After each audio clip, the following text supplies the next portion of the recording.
Dar es Salaam ni kitovu cha biashara hapa nchini. Maelfu ya wananchi huingia katika masoko yetu kila siku wakiamini kuwa watapata huduma bora za bidhaa sahihi kwa thamani halisi ya fedha walizotoa. Kwa hiyo ni lazima tufahamu kuwa matumizi sahihi ya vipimo ndio jambo zuri linalopaswa lifanywe kwa uhiari.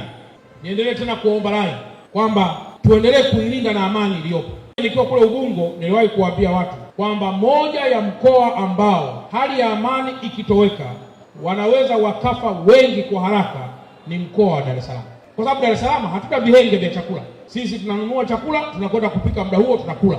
Na mafriji yetu kama yana chakula kingi, basi ni siku moja au siku mbili. Kwa hiyo sisi tuilinde amani. Hatulimi hapa Dar es Salaam, wala hatuna ugomvi na mkulima, lakini market ya bidhaa za mkulima kutoka mikoani inategemewa katika mkoa wa Dar es Salaam. Ndio mkoa namba moja, ukiachana na mikoa mingi tulionayo. Kwa pamoja tunaweza kujenga mkoa wenye biashara zenye haki ili mambo yaweze kwenda vizuri. Mwisho kabisa, nitoe rai na nitoe wito kwa viongozi wa masoko, wafanyabiashara, wananchi wote kwa ujumla kushirikiana na serikali pamoja na wakala vipimo Tanzania katika kuhakikisha matumizi ya vipimo sahihi yanaimarika katika mkoa wetu.